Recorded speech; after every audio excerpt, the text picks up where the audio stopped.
Hi, ladies. Guys, thank you so much for coming today. You all look so beautiful. There's so much we have to talk about today. The standards of beauty are often not for us or by us. And so now we're having these conversations so we can define beauty for ourselves. Y'all ready? All right, ladies, it's time for Black Girl Beauty.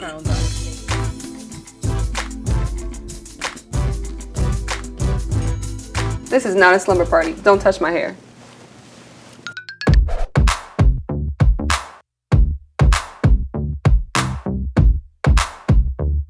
Our hair journey is our self-love journey.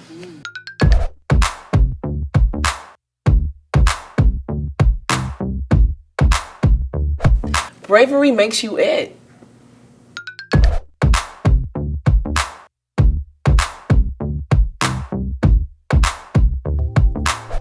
Okay, ladies, thank you so much for joining me. Yeah. This episode is super special because we're just talking about our hair. Black girls and our relationship with our hair. It is as a trying experience. It is a process. It is a journey to learn how to style our hair correctly, the curls, the products. But it's a loving journey. It's a process where we learn how to love ourselves and the hair that grows out of our head.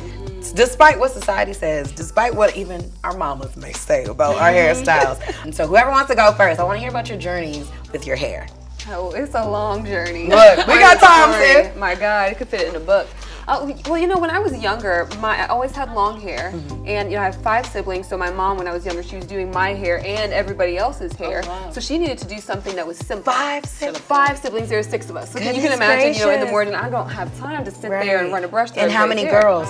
2 girls, Okay. me and my older sister, and then 4 younger brothers. Yeah, and so that's a lot. So when I was younger, my mom used to relax my hair because it was what she knew, it's what everybody did. Yes. So sophomore year, I chopped it all off. My hair was like 2 inches long. And I remember when my sister does natural hair, she cut my hair off, and I remember sitting in her chair crying. And she was like, "Stop crying, people can see you." It's just like, I look like a boy, I can't do this. So for a while, I wore my hair in a mohawk every single day because I was like, oh, this is edgy, like maybe this will make me feel a little better. And it eventually grew out. But I think it was a process of learning that my natural curls, my natural style actually is pretty. Because when I was growing up, all I did was relaxed hair with, some barrel curls and things like that. Beautiful. Yeah, but it took a while, to get to that stage. And then when did you start wearing your hair in its full, curly, All like this? beautiful stage? I think that was closer to, while I was still in undergrad. Because I wore my mohawk, no joke. I wore my hair in a mohawk for like 2.5 months straight. I would pull it back or I would braid the sides.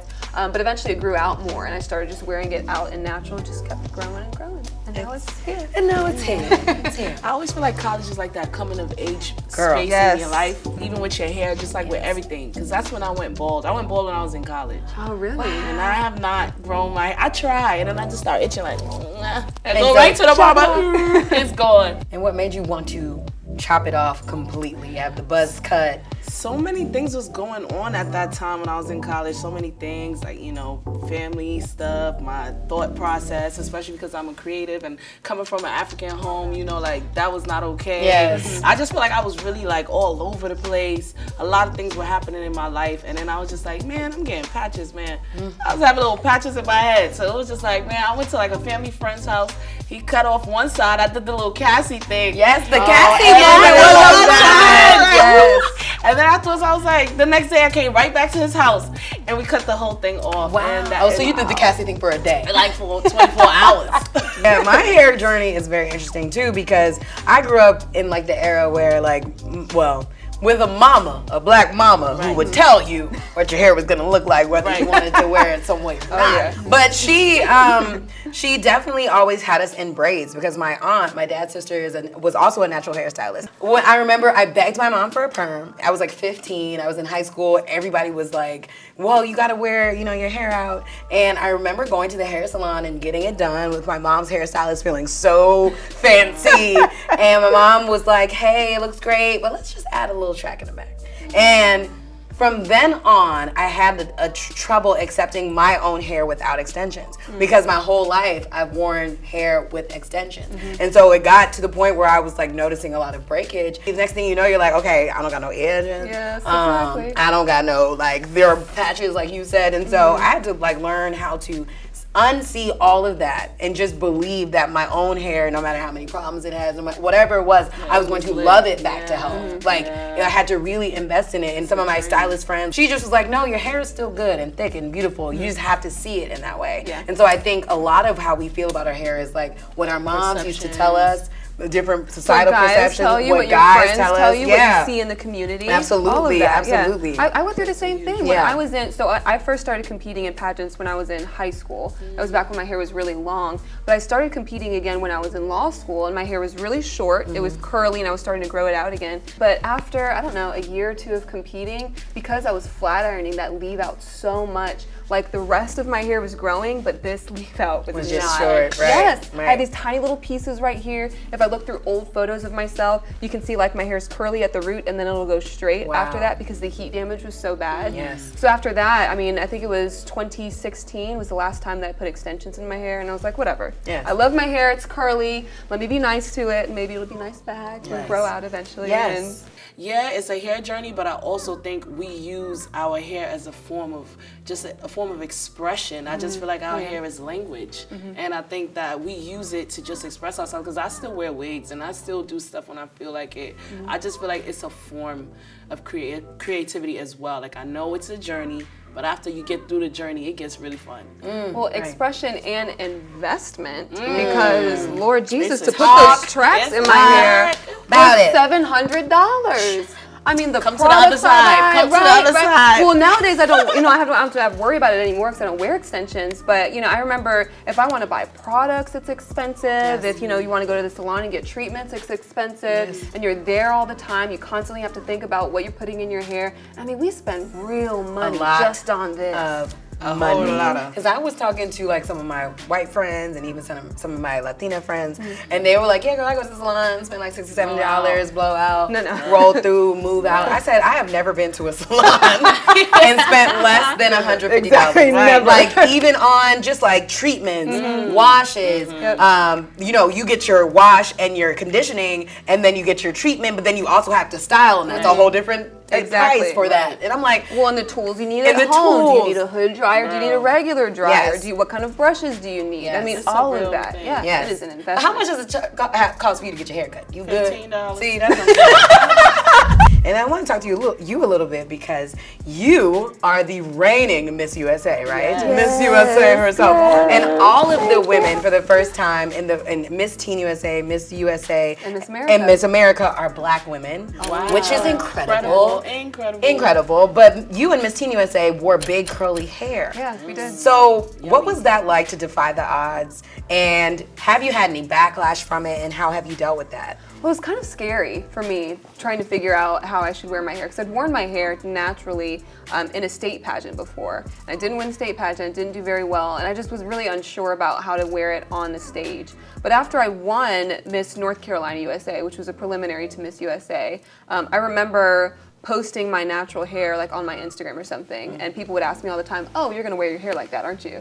And it just became almost an expectation of other people. They were like, your hair is gorgeous. Why wouldn't it's incredibly you wear it like unique. that? Why are you not going to do that? And I think having that positive reinforcement from other people made the decision much easier for me to just think like, this is how my hair grows out of my head. Why shouldn't I be able to wear it like this? Yeah, good An important energy. moment. Yeah, so that was great for me. And then Miss Teen USA also were, which y'all didn't plan that, did y'all? It just We happened. didn't even know each That's other because she's from awesome. Connecticut. And I remember watching her win and thinking like, oh my God, are they going to do two women of color with curly hair? Like, is this possible? But I think what the judges did is they just looked at the contestants they had in front of them and picked who was best that night, and it just ended up being me and her. Wow. And so it's really been fun for both of us to have curly hair, to like swap curly hair stories and hair tips and everything. That's been an incredible experience for me. That's beautiful.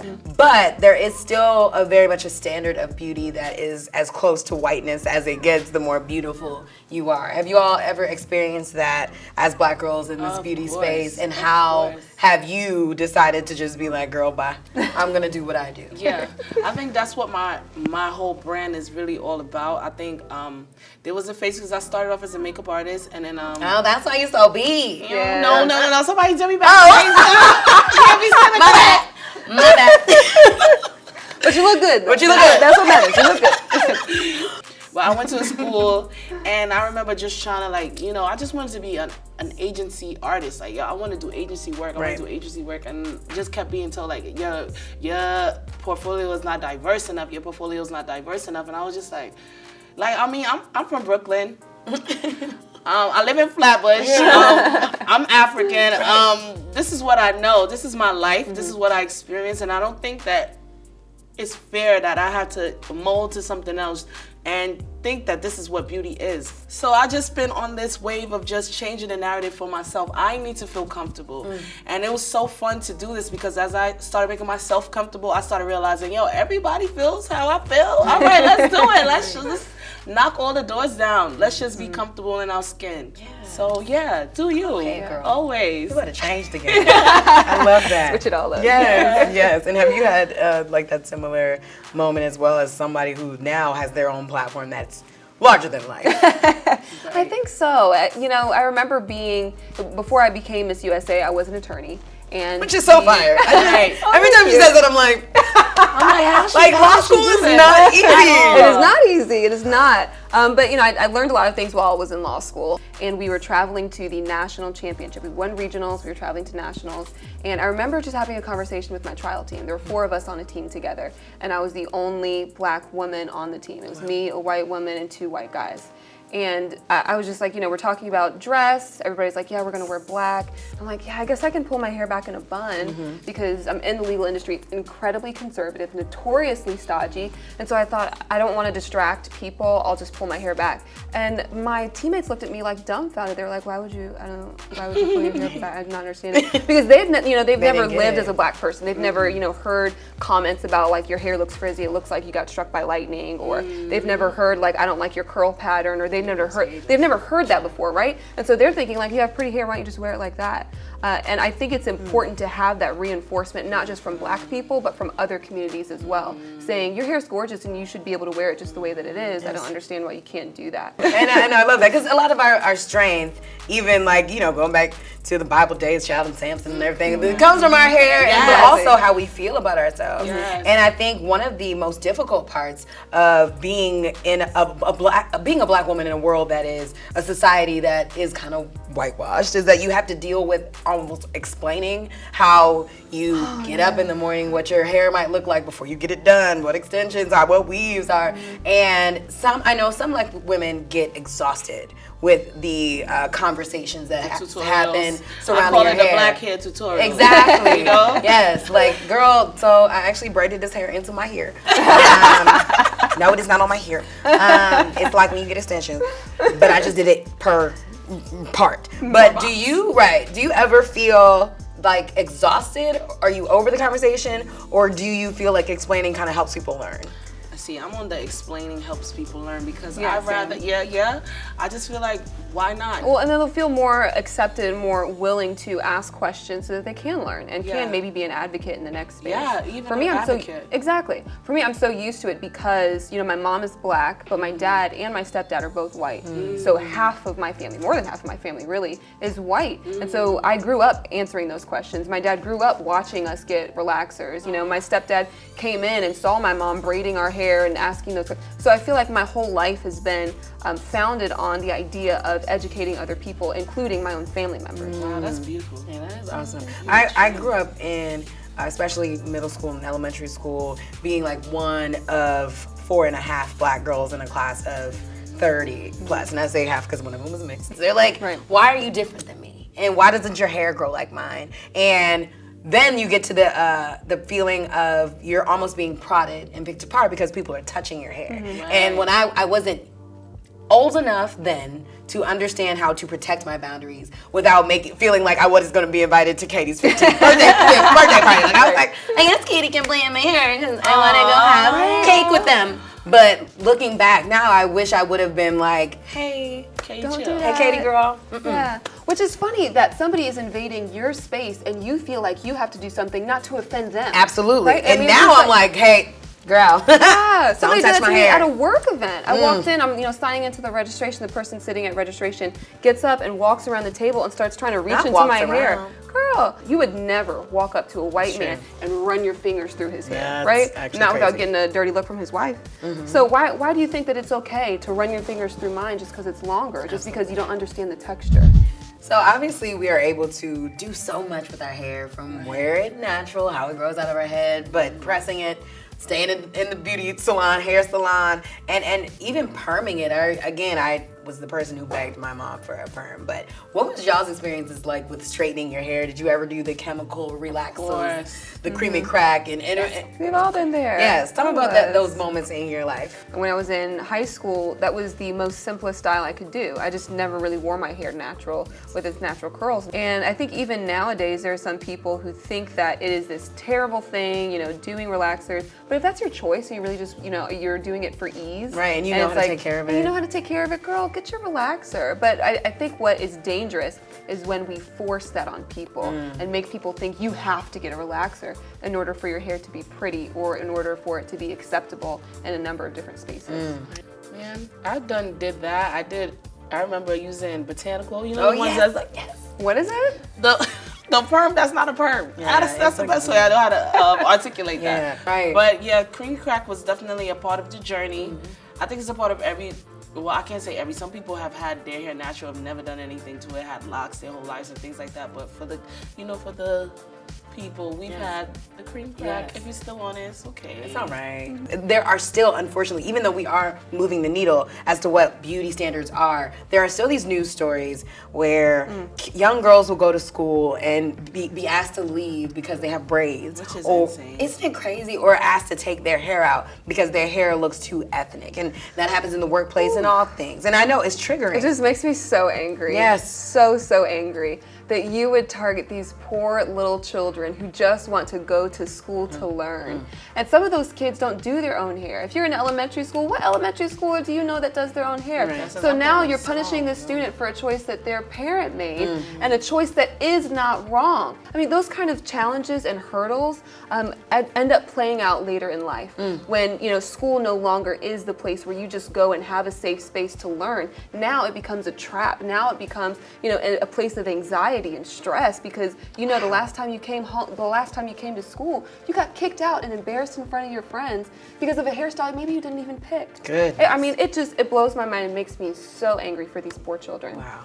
I think just being an adolescent with black hair is really a journey. It's really hard. It's a hard journey because it's your perspective. You're learning your own perspective. Your parents have their own perspective. The teachers might have their own perspective. It's a lot of different opinions going on, and then you're still kind of like discovering where you stand with your hair. So I just feel like it's just a lot. Yes, and I think that comes down to like what you were saying. Like the people in the classroom that are leading these classes are still human beings with their flaws, with their experiences, with their belief systems, and that's why it's so important that you try to, if you do run into those situations, talk to the people who are making those decisions. Like, you're not gonna make my daughter feel that way. And if that's the way that you think she deserves to feel, then me and my daughter and my children have to leave this school. Because at one point, even when I was growing up, I was a part of this like very strict community dance school. My mom, again, always had our hair braided. And my sister and I, they took us out of rehearsal with all of our friends at the last rehearsals because we didn't have our hair pressed in a bun. And so my mom, she actually sued the lady because she took us out of, and she was like, for all those fees I paid, because she was like, you're not gonna ever dance there again. Absolutely not. They're not gonna make you feel like you're less than. It's like, it's embarrassing when you're called out amongst your peers. And so I do feel for like every young girl that's ever been made to feel like they don't belong because of what grows out of our head naturally. Exactly. That's exactly. crazy. And to have that happen when your mind is so young and malleable, because that happened when you were how old? Probably like 5, 6. 5 years old. Yeah. And decades later, you're still thinking about that. that. Because I was like, dang, I'm really in court. I don't know.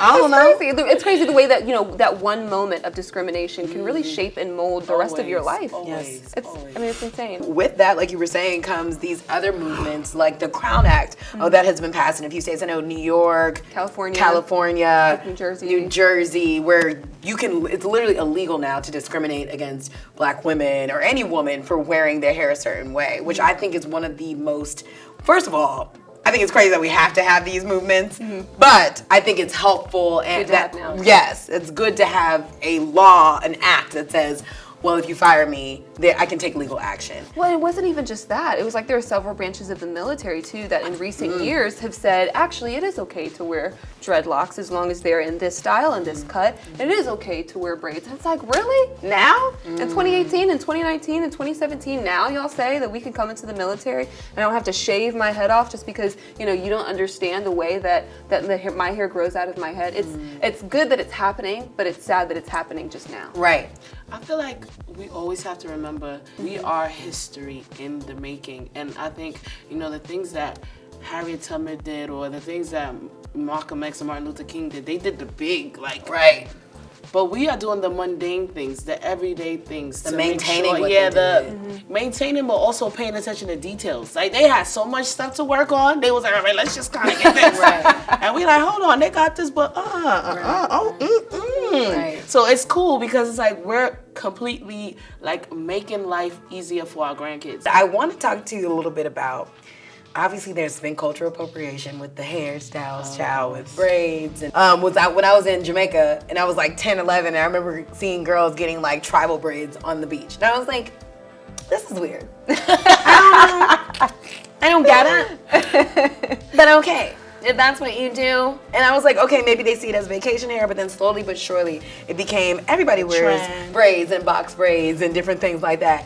And what I didn't like about the movement was that we would notice these big beauty brands, outlets, media outlets, saying that they were the first to create these movements, these moments in hair, and call them boxer braids or Dutch braids, when we called them cornrows and box braids for years, And they and tell be a like, story. it's a new style. And I was like, wait a second. Yeah. This is historic. Exactly. Hair is historic for Black women. Hair tells a story. Hair liberated. Hair gave information to other people during the times. Come on, way back. Come on. So it's just a matter of, you know, I think it's more about remembering who you are, remembering your worth, remembering your glory, remembering the stories that are told behind your crown. I think once you keep that in your mind, when you see people do crazy things, you're able to quickly shut things down. Well, I think the thing that becomes most problematic to me is when people will take these hairstyles and then take credit for them. Yeah. Like you were saying, brands who will say, you know, we invented this hairstyle or look at this new thing. I think, I don't see an issue with somebody wearing braids, somebody who is white wearing braids. Yeah. I think it's important that that person doesn't say, I invented this hairstyle or look at this new trend I'm starting. I think it's important that they spread the message that we are all trying to share and that, you know, this hairstyle originated here. Right. And it is important for you to know that. Like, we That's can all be exactly what I'm messengers saying. Right. and carriers of that important message, but you can't take credit if, you know, that's not actually, if credit isn't due to you. Yeah, but if you don't hold on to your history, who will? So you have to hold on to your history. Use it to shift something. You really trying to do something, shift it. Yeah, okay, come through with the word, talking about shifting culture. And I would love to talk to you a little bit more because you were talking about the history of braids and how it was a place for, honestly, information. And like the tribal braids were, you know, representations of different tribes in Africa, where you come from. Like, tell me a little bit more about the history you know about braids. For what I know about braids, it was some braids, some braided styles was you're able to see what kind of level, what kind of status you were, different tribes you're from, where you're going, and these things were super important. It was so important, especially during the times of slavery. Yes. It's so important for you to always hold on because somehow, some way, we still managed to keep that braided culture up until this very moment. Right? Huh? Hello? If we can still do it, Right. just hold on to the historic part of it. Right. Like Everything, you know, because everything we do, honestly, to me, everything we do as Black people is pretty dope. So it's important for you to always remember the intention behind the dopeness. That's all. Right. That's all. That's good, sis. Come on, you had a word today. And I think whatever your hair, whatever you feel like is healthy hair, is hair that you're proud to wear, is good. Like, and it's great, and it's yours. And I think that's where we can all just kind of learn to love whatever style we're in. Well, that, and most importantly, you have to be willing not only to be confident in your style, but you have to be willing to and accept that there are some people who don't like it, and they don't need to be in your space. That's it. Right? Because I remember how it felt people telling me after Miss USA that they appreciate that I wore curly hair because now they feel like their curly hair is beautiful. And so, I went to an award show recently and I literally just like brushed my hair out into an afro because I was like, I want everybody to know that like Miss USA wears an afro and it's pretty too. All right, ladies. Well, yes, I can't believe it's finally done, but thank you guys so much for coming and hanging out with me on Black Girl Beauty. Oh my God. We love y'all. We support y'all. Thank you for the crowns. Oh, both the crowns that you all are wearing. You guys are just incredible queens and incredible representations of Black Girl Beauty. And with all that being said, I would like to end this episode with a cute little toast. All right, let's pick it up. Let's toast to more Black Girl magic, more Black Girl love, more Black Girl success, and overall, more Black Girl beauty. Period. Period.